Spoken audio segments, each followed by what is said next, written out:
Boker Tov.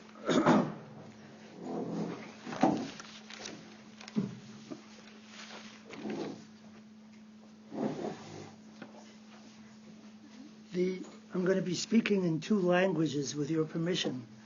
One is a narrative of a child who grew up in Nazi Germany and what happened to him there.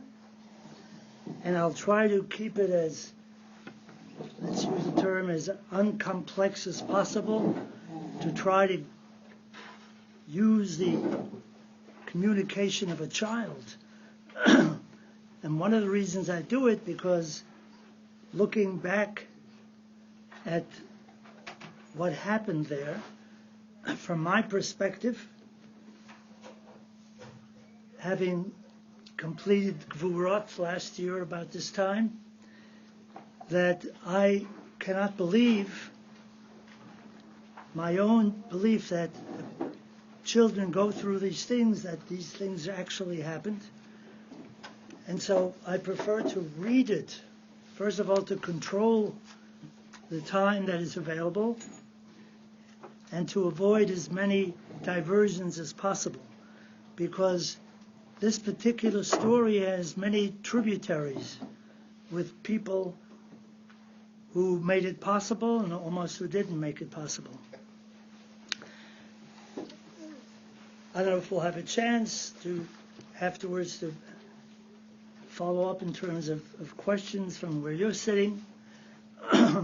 I'll try to do the best to collect as many of these things as accurately as possible, because things do happen to your memory.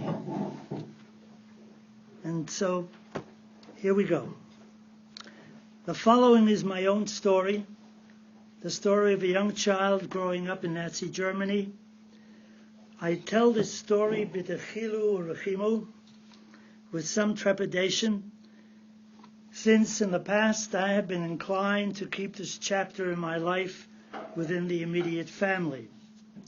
I was born in 1931, just about 2 years before the rise of Adolf Hitler, in the city of Munich, Germany. Munich is where Hitler was able to establish his most powerful political base, and failing at first to do so in Berlin and Köln and Frankfurt, and even in his own birthplace, Austria. The Jewish community in Munich has a history stretching over 700 or 800 years. It was one of the smaller Jewish communities in Germany and in Western Europe, never reaching more than 6,000 and 10,000 Jews. My family were defined as Ostjuden, Eastern European Jews, who migrated from Poland. German Jewry was composed of two groups.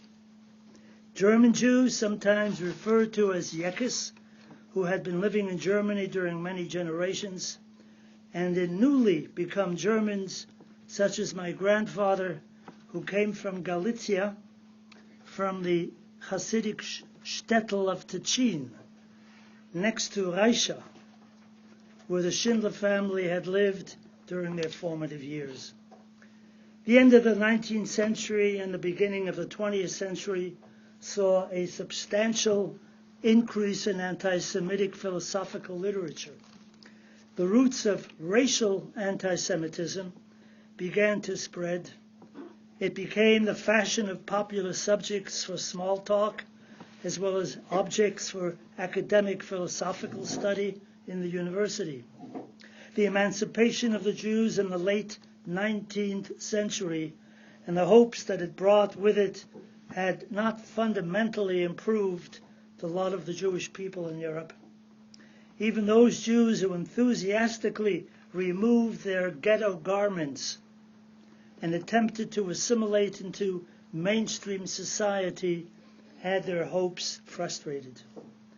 Why would my grandfather decide in the year 1888 to leave the seeming pastoral scenes of the shtetl in Eastern Europe at home within his familiar Hasidic and Yiddish-speaking surroundings? The reason was, of course, parnasa, livelihood. As his family grew, including 4 boys and 3 girls, he immigrated to Germany in search of better economic conditions. Armed with a Hasidic lifestyle and incredibly unrealistic expectations, he settled in an alien and hostile environment. In Munich, my grandfather opened a little grocery store. Since he sold kosher goods, I remember it being especially busy during Pesach time and prior to the Yamim Noraim. Owing to the Nuremberg laws and the open hostility to Jewish children enrolled in German schools, I never had the privilege of attending the public school system, where I received my initial education were schools created by the Jewish community. Many of you probably will be familiar with the names of Professor Ernest Simon and Professor Martin Buber, who directed this new network of Jewish schools for Jews. This is where I received my initial education. I remember especially a number of kind, gentle teachers, such as Herr Berliner, who must have struggled valiantly not only with the meager teaching tools available to him, but with the difficult personal stresses facing every Jewish family. We also had 2 teachers called Kissinger. Yes, brothers who were the first cousins of Henry Kissinger, the future Secretary of State in President Nixon's administration. Henry's family lived in Fulda, in Bavaria, and his first cousins lived in Munich. One was a rather heavily built man, a strict teacher whose son was my classmate. Their family managed, prior to the gates being slammed shut, to immigrate to London and to rebuild his life there. His brother was a slim man, a soft-spoken teacher. Unfortunately, as they were about to emigrate to England, his children came down with a contagious whooping cough. They were unable to make it. They were murdered in Kovna in the 7th Fort. One of those children was also a classmate of mine. Outside of life at school and within the family circle, we learned early to appreciate the spiritual and cultural shelter provided within our own modest Jewish community. My family had been very active within the community, helping build a small Hasidic synagogue, a shtibel. The Schindler family from my father's side were Belzer Hasidim. Any time that the Rebbe in Belz, Poland, would send an emissary to make contact with relatively wealthy Eastern European Jews who were now in Munich, they would stay at my grandparents' home. Our shtibel in Munich was named Marzike Hadas, those who strengthen the faith, the very name that Belzer Shtiblich have to this very day everywhere, including the one in Yerushalayim. I also recall the Eisenberg family. The family would eventually arrive in Israel and establish the renowned Eisenberg business empire. The elder Eisenberg sold sacks in Munich, which my grandfather used to purchase in order to store flour and matzah meal. They in turn purchased their Pesach goods and kosher wines from us. While I grew to the age of 4 to 6, Hitler rose to power in Germany. My memories were of Munich streets and plazas, frequently serving as a stage setting for grandiose Nazi party demonstrations, with shouting and lauding, trumpets and drums. Children my age were often dressed in uniform of the Hitler Youth or the Hitlerjugend. Street extravaganza were staged in order to transform ordinary citizens into obedient masses, to encourage them, among other things, to join the anti-Semitic campaigns promoted by the Nazi government in Germany. Huge street banners written in Gothic German letters screamed, "Die Juden sind unser Unglück." The Jews are our misfortune. Why would I and my family and my people be the misfortune of the Jewish people? I could not arrive at any answers, not at that age. When I attempted to discuss it with my parents, inevitably, I would be told that there are bad people and there are righteous people in this world. We would have to be able to learn to live in such a world of black and white contrasts. Not quite in that sophisticated form, but be'erech. I also remember torch parades when Hitler came to Munich, and he came often. It was his favorite city. Mussolini visited him there in 1937 and once again in 1938. It was mandatory that every apartment in Munich have a metal torch affixed to its windows facing the streets. Masses, hundreds of thousands of people responded to this hysteria in the form of torch parades. People were excited. I myself, children, Jewish children, were swept up into this mysterious and powerful emotional experience. If you were not part of this mass psychosis, you simply did not belong. The situation was tense and very uncomfortable for Jews. I clearly recall one occasion when I was in grade 1 in a Jewish school, and my older friend Kupfer, who was a grade ahead of me, and I saw an anti-Jewish poster plastered on these billboards. You still see them around Europe, these round billboards. And although my reading level had not achieved the sophistication of deciphering "do not visit Jewish physicians" and "do not buy in Jewish stores," we felt that these public instructions concerned our people. The proper thing was to tear them down. At least this is what my older colleague told me. And so we did. And we were busy with our childish and foolish act as a man in a raincoat asked for our names, which he jotted down in a small notebook. A few days later, I was asked to leave my classroom. In the corridor, I met my friend Kupfer, who was in a higher grade, accompanied by the synagogue and school caretaker, a gentle Gentile. We were taken to the Munich police for interrogation. Kupfer was asked to enter a room with other men. After what seemed like a moment, he came out crying. I realized that this was more than an interrogation concerning our childish prank. They seemed to look at this seriously. An apology would not have sufficed. I was then called in. They asked who was it who sent us and who told us to tear down these posters. Were we part of a larger gang? Who were our parents? Who were our teachers? I was told in a threatening voice, if this happens again, not only will you be sent away, but your parents will be sent away as well, and you will never see them. Working in our family's business, which expanded A&S Schindler, a catalog mail-order house, was a German who was a member of the Nazi Party. He was now torn between two loyalties. On the one hand, he was able to support his family as a result of working for the Schindlers, the Jews. On the other hand, he was committed to the Nazi ideology. This man, evidently having some influence in the local Nazi Party, noticed that my father's name and my aunt's name, my father's sister-in-law, my aunt Sally Schindler, were on a list of Jewish business people who were to be sent either to Dachau or to Sachsenhausen, the earliest of the concentration camps. This was part of a Nazi campaign by which Jews who had businesses would be sent there for a week or two of education.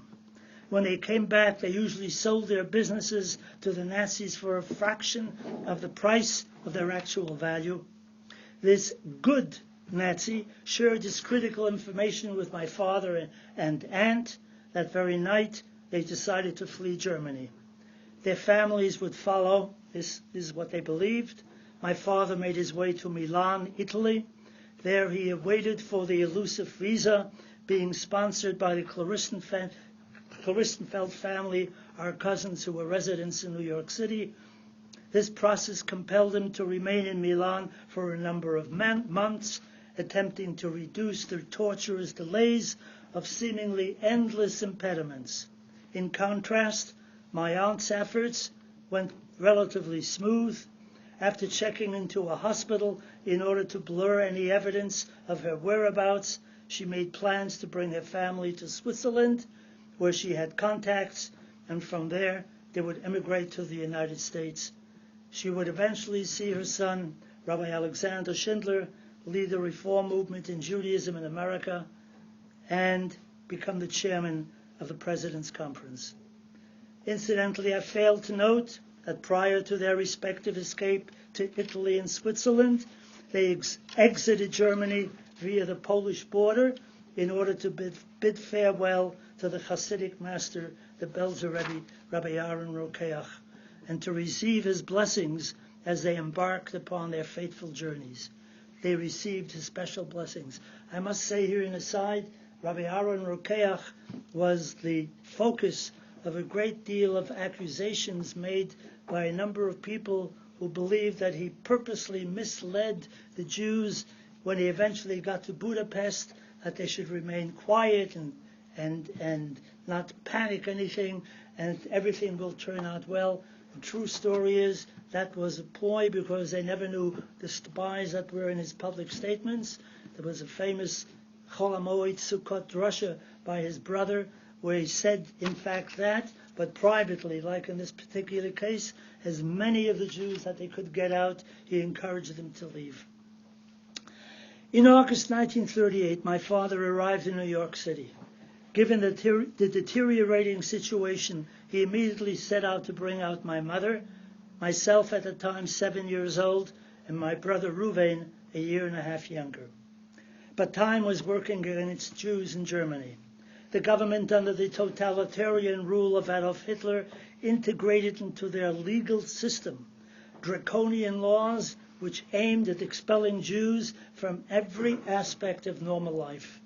Among these was a decision to expel Jews of Polish origin and citizenship from Germany. October 28th and 29th, 1938, trains began to move from north of Germany to south, collecting Jews, Eastern European background, rounded up by local police. Entire families were caught in this web of expulsion and literally dumped on the Polish side of the border. They came to our home as well. By then, my father was no longer there. We told the police, that at least my mother told the police, that our father had left and abandoned us, but they would not believe us. They said Jewish fathers never abandon their families. We were told to get our packages together and be collected with other Munich Jews of Eastern European origins in 2 hours. We would be expelled to Poland on the next train going east. My mother and younger brother took advantage of this time gap, and they took refuge in the Polish consulate in Munich. My mother was a Polish citizen born in Poland. Somehow managed to remain inconspicuous until I tried to remain inconspicuous until my mother returned to our apartment before Shabbat. To this day, I have difficulty in reconstructing these events. We literally missed our train. On the Polish side of this international drama, the Polish government refused to accept the Jews. Thus, approximately 10,000 Jews were stranded without shelter, without food, in no man's land, near a Polish village called Spongin. My grandparents, uncles, aunts, and cousins were among this forlorn community on this cold October. Polish Jewry quickly rallied to ease their plight. The Polish government protested internationally, and the international community expressed their revolt in the media. The Germans were taken aback by all this fuss made over some alien Jews, and they, for the moment, canceled the expulsion. After a harrowing experience, the trains transported most of the Jews back to their communities in Germany. Not all were permitted to return. 2 of my father's sisters, Yehudit Steinberg, who lived in Berlin, and Hannah Pflaster, who lived in Ludwigshafen, Mannheim, were not permitted to return. No rhyme, no reason. We had no idea why some Jews were permitted to come back and other Jews were not. I have to say a word about a tributary to this narrative. This uncle of mine, through marriage, who married my aunt Yehudit, was originally a totally assimilated Jew, and he was closely related to the Rathenau family. Rathenau may ring a bell with some of you, who was a very important person in the Weimar Republic. He was in control of the electrical systems there, eventually moved up the ladder and became the foreign minister. He had a direct influence on one of the most democratically written constitutions ever, the Weimar Republic. That particular Weimar Republic constitution, which the Nazis cleverly used in order to gain into power. He became this assimilated loser, Steinberg, we never knew him by his German name, became a devout Belzer Chassid. And can you imagine, in Berlin, you have this Hasidic dressed person who was a close associate of the Belzer Rebbe in Berlin. He had completely turned on the Rathenau's, coming into the Hasidic families. Later, both of his sisters, who were never returned to Germany, and their children, 5 children on each side, my first cousins, all were murdered.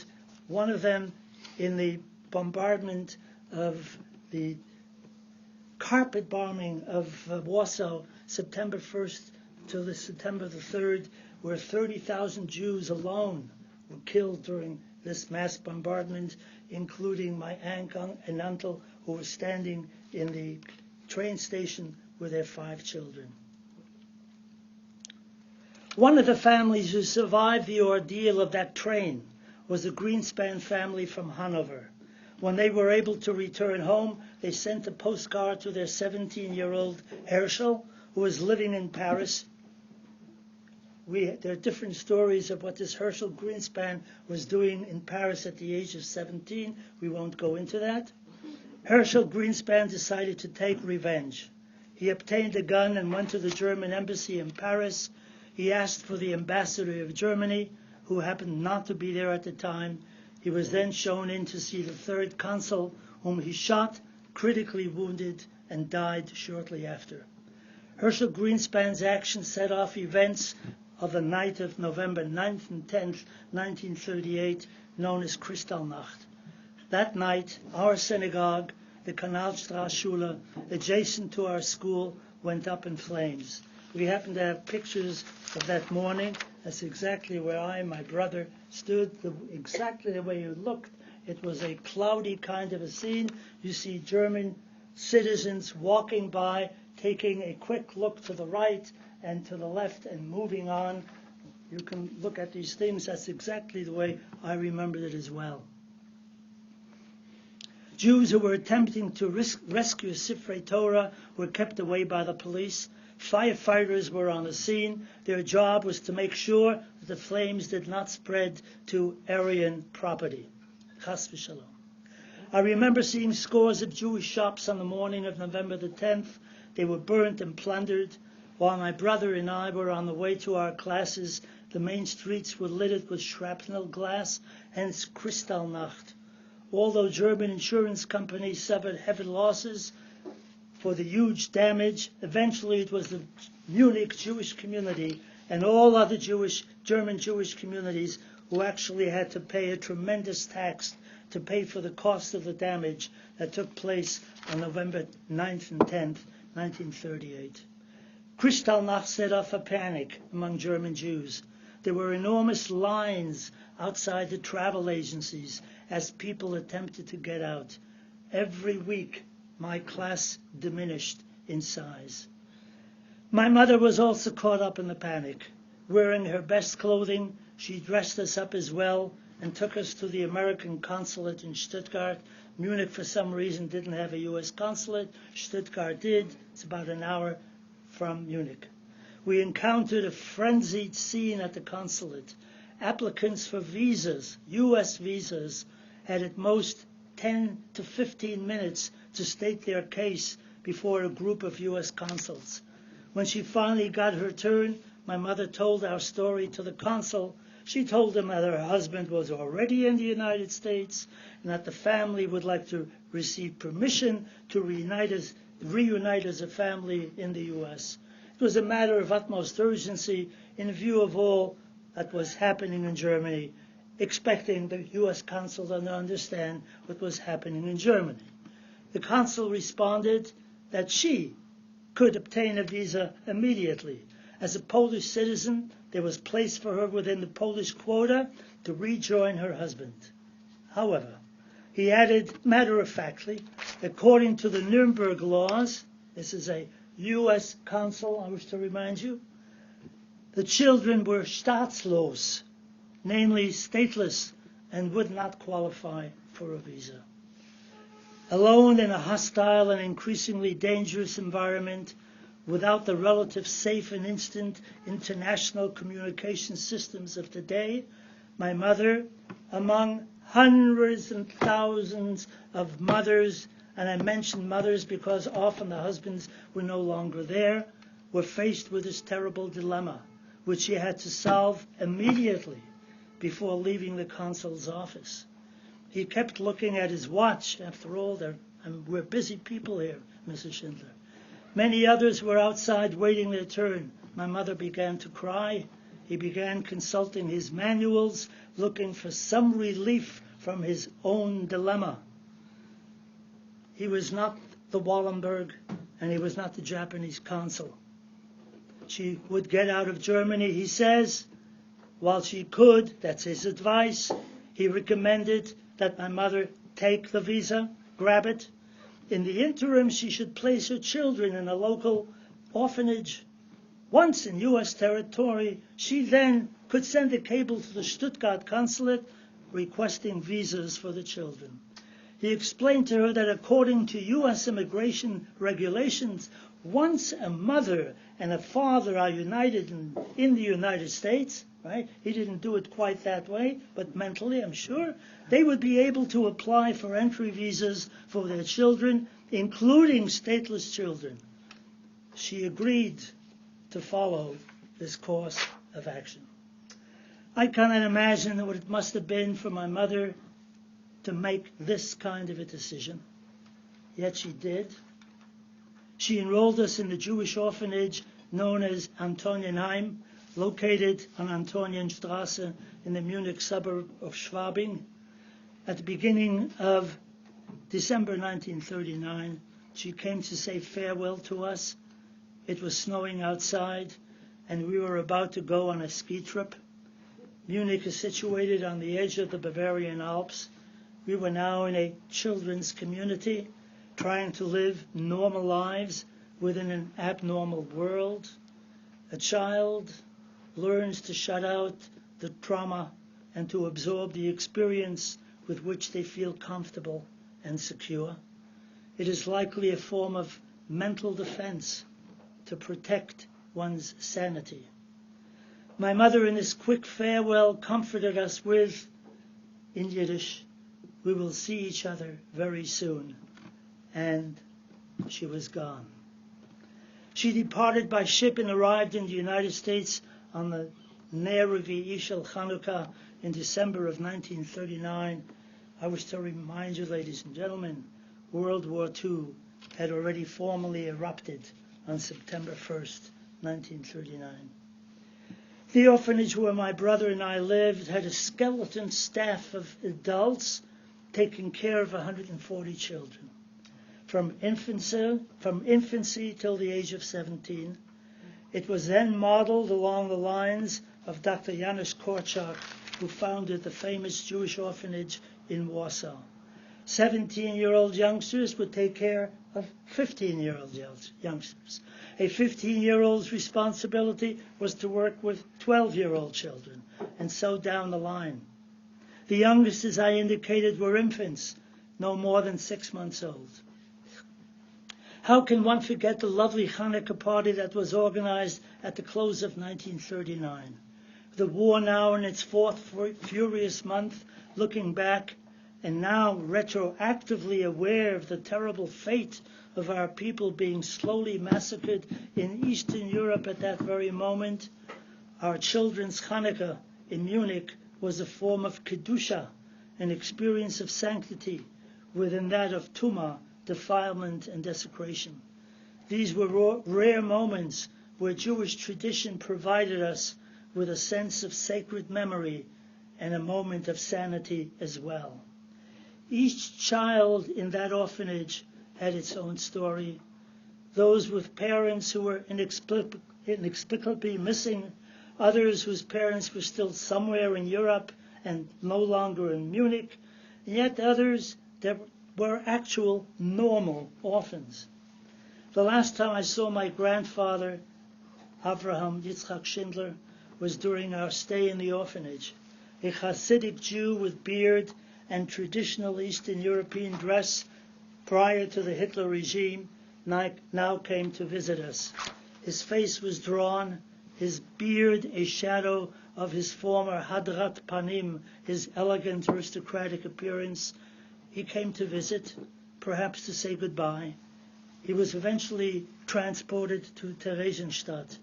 There he met Rabbi Leo Beck, one of the great Jews of that tragic period, who was elected head of the Jewish community by all Jews at that time, prior to being sent to the Theresian camp.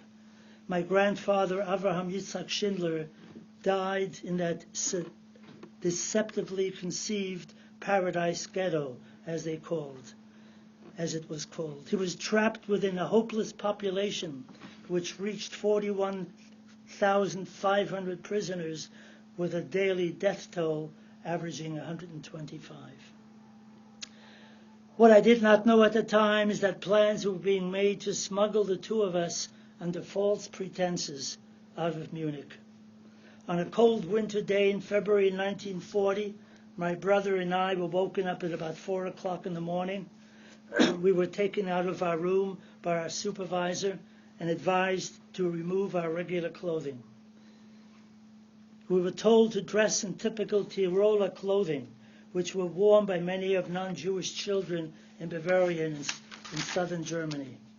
One of our roommates, also a classmate by the name of Werner Gruber, came down to see what all the commotion was about. He visited me in Jerusalem 4 years ago and reminded me of this farewell scene that I had completely forgotten. Somehow he remembered. The kitchen staff had prepared packages of food for our unknown, mysterious journey. It included a Bavarian-sized salami. I asked innocently if the salami was kosher. This annoyed the adult who was preparing the package. Noting my discomfort with the non-kosher food, she relented and substituted bars of chocolates.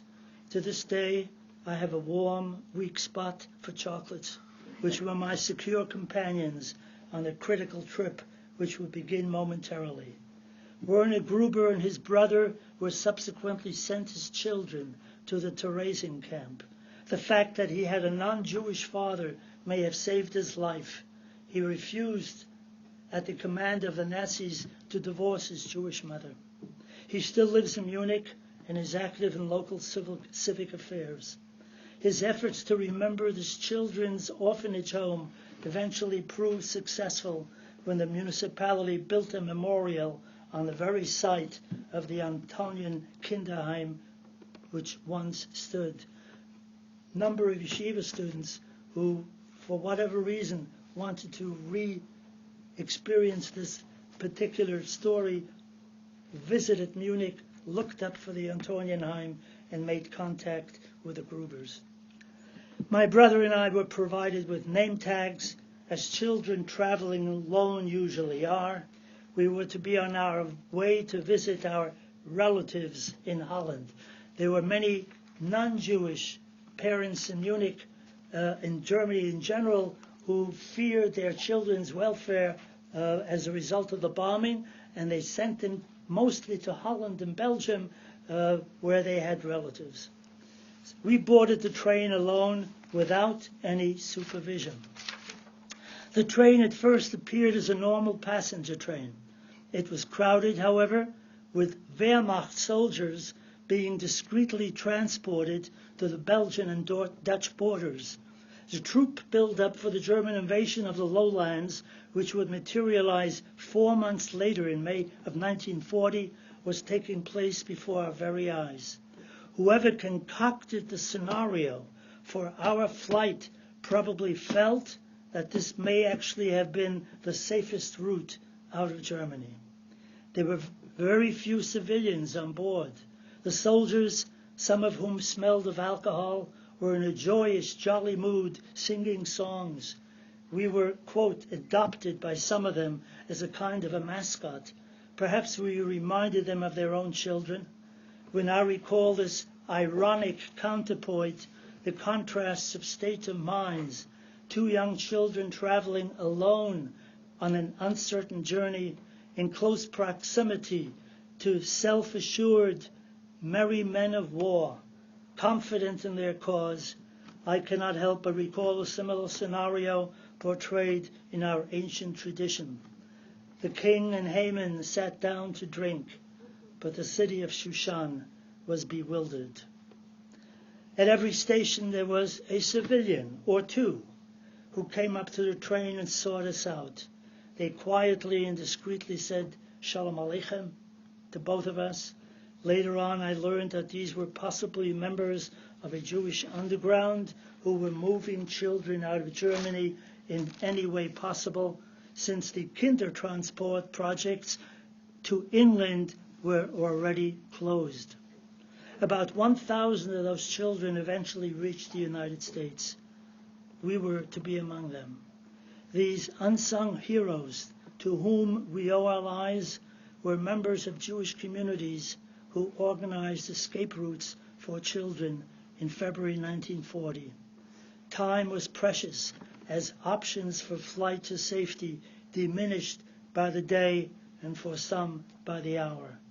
We subsequently were told that most of these anonymous people never made it out themselves.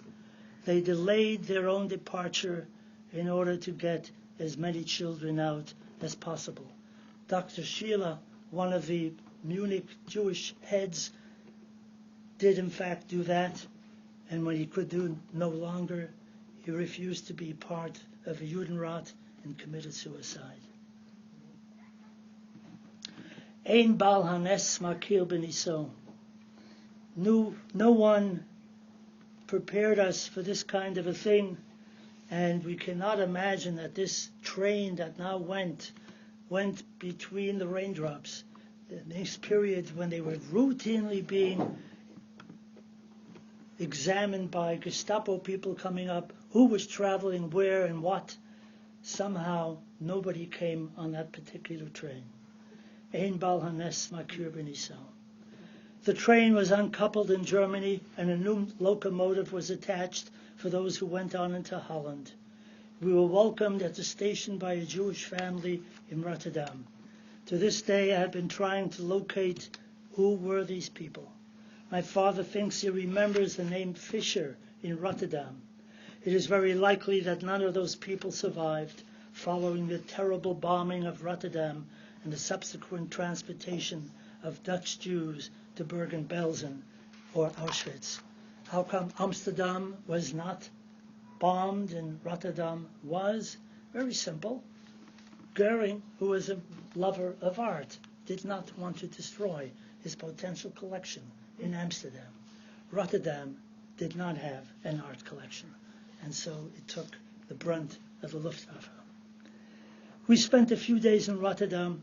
Dutch children were playing on huge ice blocks in the wintry North Sea.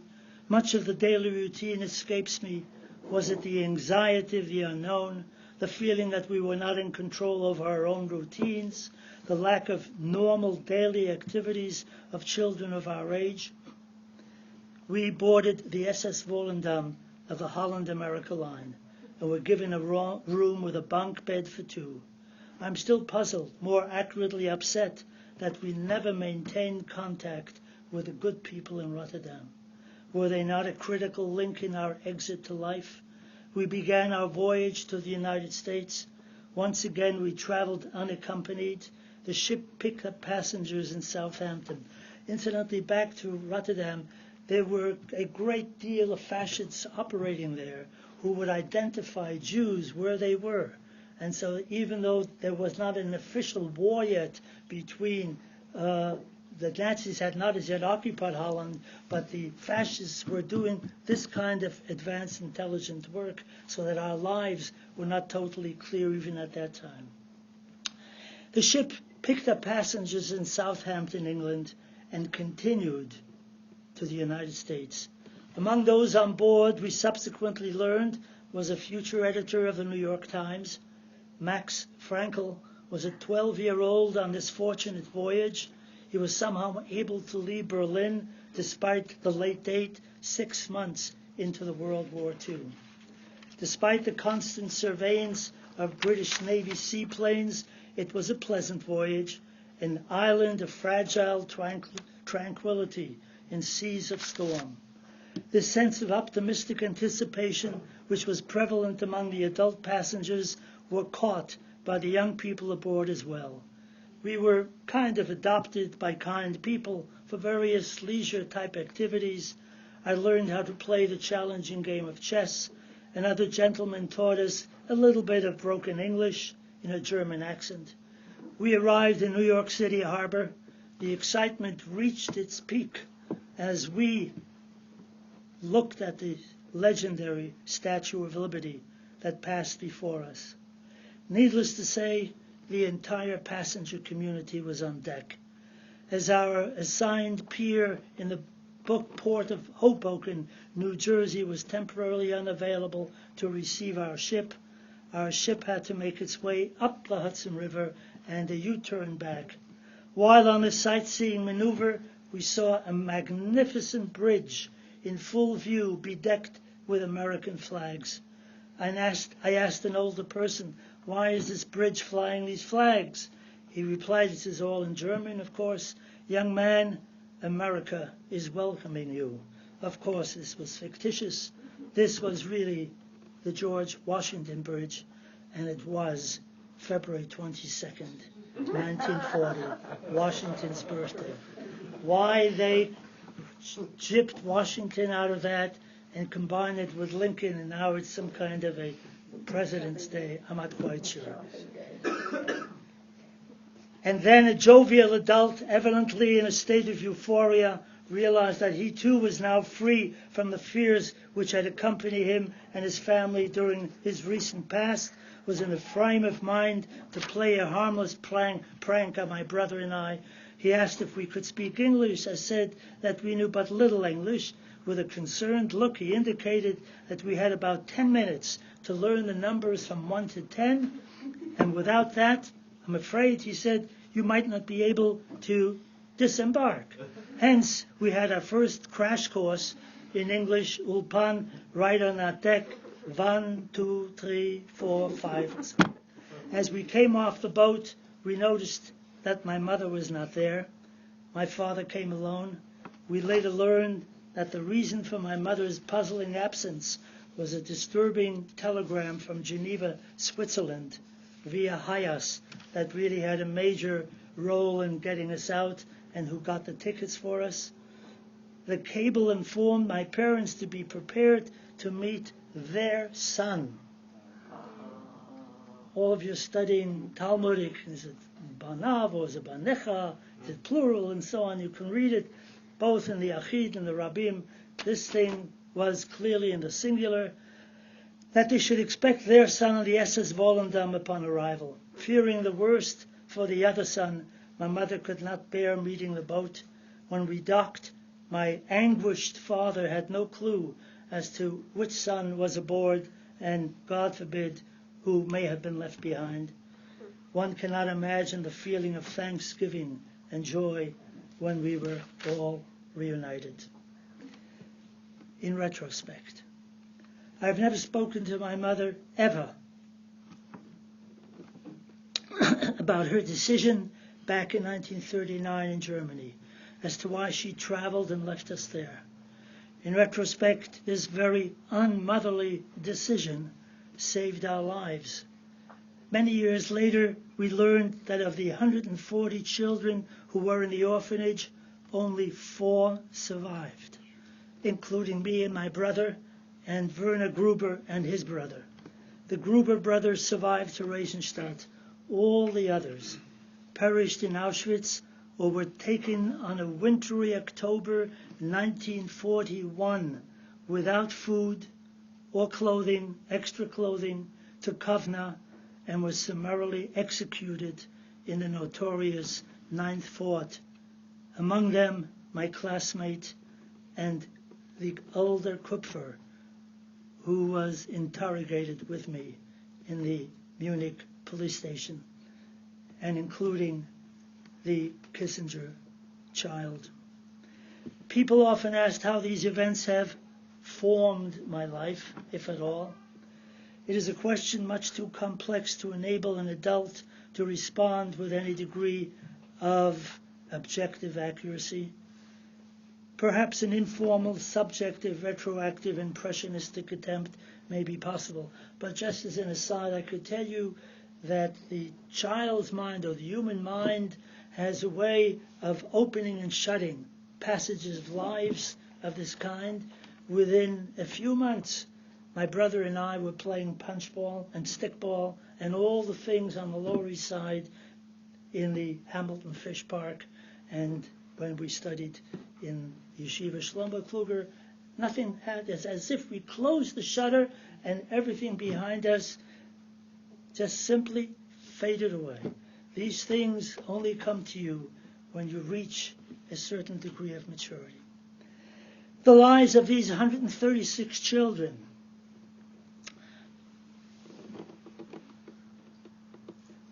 who never knew the joys of youth and never experienced the nachas of growing up into adulthood. They have accompanied me during my years of my youth and adulthood. First, when I look at my grandchildren, especially my 8-year-old Lior, my 9-year-old, 10-year-old Ophir, and my 16-year-old Omer, I cannot believe that children of that age could be able to go through all that, what my brother and I experienced, unaccompanied, and make it on their own. Second, having gone through all this, you know you are but a small and inexplicable remnant, mysteriously plucked out of the destructive fires of the Shoah. In fact, on the return voyage of the SS Volendam, on its way to the Rotterdam U.S. route, prior to the May invasion, it was torpedoed and it sunk. The challenge of tikkun, to repair, to reconstruct, and rebuild, acquires a special meaning for those who almost did not live on. Tikkun, however, resonates also all of you who stand here this day, according to Dvarim Chavtet, who have survived as part of our people over these many generations of our unique history, in times of kavod and in times of trials and tribulations of tragedy. Our Sfirat HaOmer today, if I'm not mistaken, is Hod Shebegvura. These recollections emanate from personal memory, a mere few childhood years, but they are inseparably tied to our entire Jewish existence and ethos. I try to strengthen my bonds with my immediate family and transfer to them the passion and privilege of being able to grow up in Yiddishkeit, to utilize precious moments meaningfully, to appreciate more than ever Jewish national sovereignty, to recall and grasp the consequences of national helplessness, politically and militarily, and appreciating the preciousness of being part of Am Yisrael, Eretz Yisrael, Torat Yisrael, and Medinat Yisrael. The complex, bittersweet feeling of seeing all of our children and grandchildren of military age serve in combat units is a privilege. Our son, Avi, named after my paternal grandfather, Avraham Yitzchak Schindler, with whom our narrative began, serves as the deputy commander of a paratroop battalion. And we know what it means, that certain nights you don't sleep as well as other certain nights. And so, in conclusion, I would like to identify with two selections of Hakarat Kavod and Hakarat Tfilah.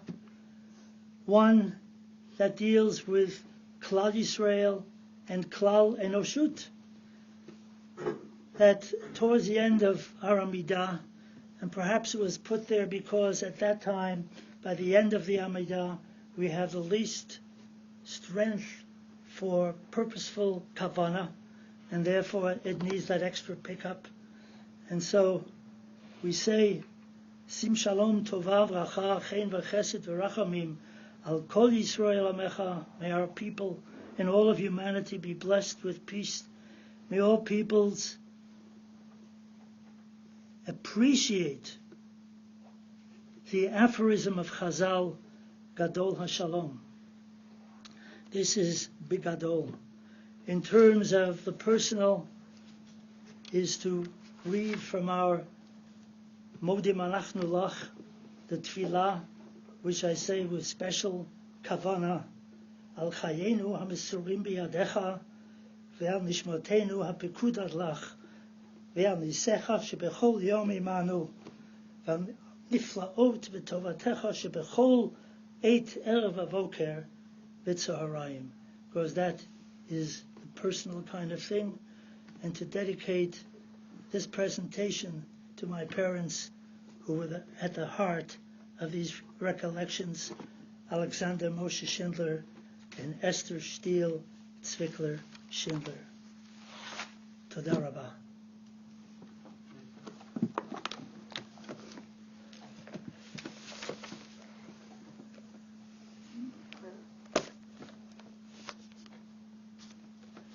I'll take a gamble. Anybody wish to? I know how much time we have. Reb Shmuel, are you still with us? It's 12 o'clock. Yep. Reb Pesach? Yeah. You teach the Chassidut and you transmit our heritage with such joy with your Hamishama. Is that linked to your feeling about the Modim and your understanding of the gratitude of being alive? Yeah.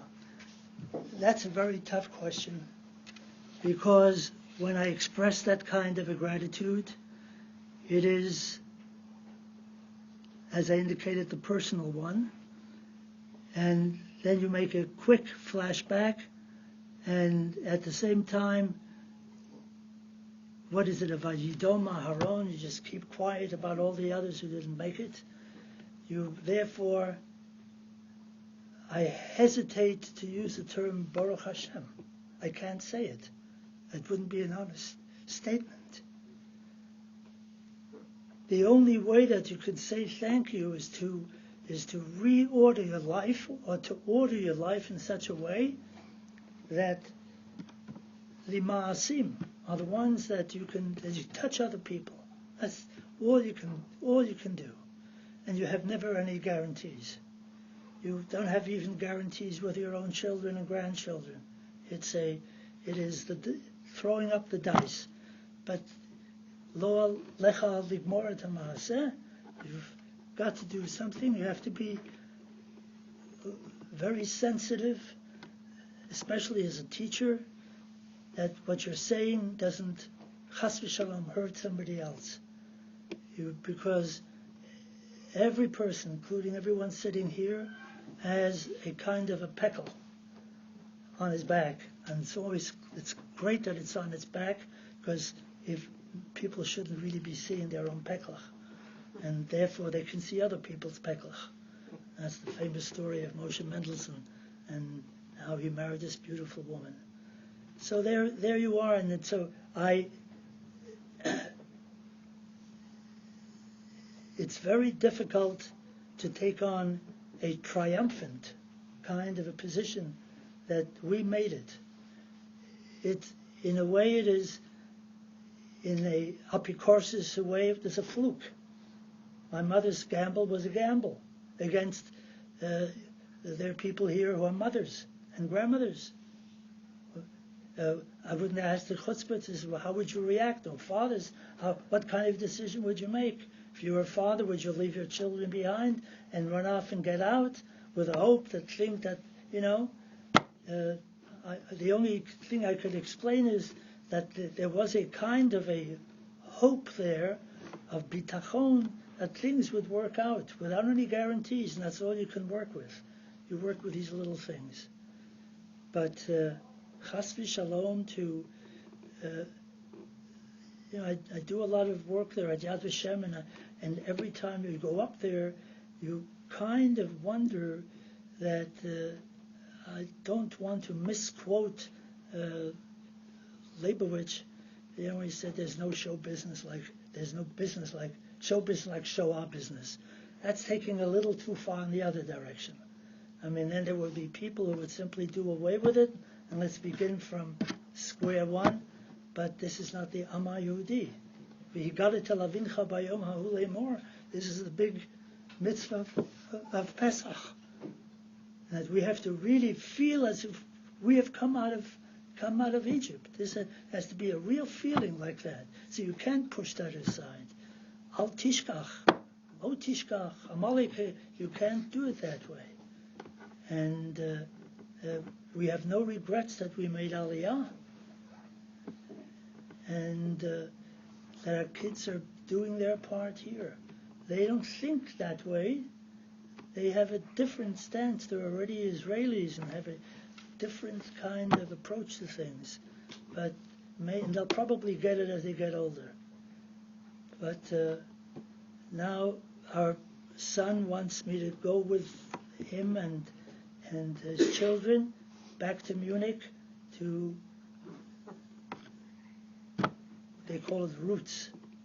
I have great hesitations about that. I really do.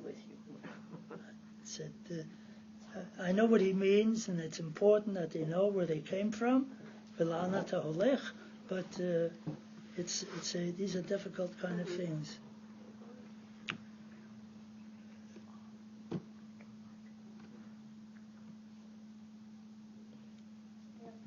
know you do a lot of interfaith work. Can you speak a little about how your story has been received by all the different groups that you have spoken with? Well, that's the story of the past, dear Abigail. I used to do a lot of work like that, and then at one particular point I came to the conclusion there's so much of intra-faith work that we have to do here, that because it's endless. There are people who are really, really into it, and I do some of it, but it's only a breath, because if you get involved in that, you are in a davar sof, and the time is very, very precious kind of a thing in how you allocate time. And what I am working with is an interesting kind of thing. There is a group of devout Catholics in Sydney, Australia. It's moved now worldwide because they're on Facebook and everything else. A group of sincere, very sincere Catholic parishioners who wish to bypass the establishment of the clergy in Rome and to study the Parshat HaShavua in line with their belief that their faith system is very much grounded and rooted in Torah Yisrael. And I feel that's important. And that they study every week. They study religiously the Parshat HaShavua. And my connection there is to make sure that Teresa, who's doing the editing there, is not offending anybody in the Jewish faith by what she says in there. And it's been a marvelous combination. And so you say to yourself, okay, up that for that, yes, but I don't go around speaking to non-Jewish groups, except what Yad Vashem offers. You may have read this morning's Haaretz remarkable story of three such students who recount what happened in a small Hungarian shtetl of Jews cooperating with gypsies during this terrible, terrible period. And they got this information at Yad Vashem. So when this kind of a positive thing develops, then you're grateful for these sort of things. You got it. There we are. Yes, what's the name of it? The name of the article, Holocaust Remembrance Day, PM at Remembrance Day ceremony. No, below that. Who was Lily May? Who was Lily May? You should and read why that did thing. she die? Yes, there she She's is. the one here. She's one of 11 Jewish families that were murdered together with gypsies. Please. Reb Pesach, seeing that today is Yom HaShoah, and part of our studies this week we've talked about ways to memorialize or to actually observe the day. Obviously, you come and you share your story, but I was wondering how else you spend the day. What is Yom HaShoah for you, and what is it a day of remembering those who died, is remembering your youth? Is it fighting hatred to everything, or something else? Well, it's clearly, not today, but it clearly informed my life, not so much consciously, but subconsciously, that when we grew up and had to decide where we belong and how we belong, we became very involved in, after moving through the process of Pirchei Agudat Yisrael, Tzirei Agudat Yisrael, the world of Torah V'das, which I will never regret. That was a very informative kind of thing, to go through a very traditional Eastern European kind of yeshiva. That I had little to do with. My parents didn't even know there were yeshivot here in the States. And after that, you move in, and so we became involved at the teenage years in Bnei Akiva. And that to us spoke in the direction of becoming what was called religious Zionism, to which I'm thoroughly committed. I'm not always happy the way party works here, does it, and to try to, and that's why I'm here at the yeshiva too, to be able to broaden this kind of a thing. Harav Kook speaks a great deal to me in this particular area, and to choose the texts you teach and to choose the groups that you meet with, I think is very much part of that. Today, specifically, I thought of all of my immediate family, that are now reading names, to remember where they are, where they were, what could have been of them. What a terrible thing, to the wealth of humanity that has just been crushed there. I'm not attempting to play the Nobel Prize or scientific prizes thing. That comes with the turf, but people just didn't have a chance for Jews not to be able to make the mistakes what other human beings were able to do. And that's the terrible thing. So you think about these things, and a week from today we're going to be in a different mode. We're going to be in a different mood. And it's going to be Yom HaShoah, and we have to change. You're going to ask the question, what did you do today on Yom HaShoah? And we have to switch channels, so to speak. But it's a somber day, and to learn what we did upstairs in our previous class. We have some students here. We spent time on discussing halacha and meta halacha during the Shoah? Why would the mitzvah of pikuach nefesh and safek pikuach nefesh remove halacha from the agenda? Why were people looking for opportunities to live a halachic life, asking questions? Through Ashuri's work, Mimamaki, Minametzar, it's all in the record. And this was a form of spiritual resistance. I think this yeshiva sends a powerful message on Yom HaShoah. I don't think that after the Shoah happened that people in their wildest dreams would be able to say that young people like yourself, many of you who come from a very neutral background, let me use very diplomatic words, are now studying seriously, studying text seriously, and wanting to get involved in Jewish communities. This is very important. That we have to. This has to be also a kum va'aseh. Our communities are in danger. I will not use the term silent Holocaust or things like that. It's disrespectful to what the Shoah really was. But there is a huge crisis out there. If on this day somebody's Yiddishkeit moves, mishtadreg can be moved up one little bit in terms of like athletes do.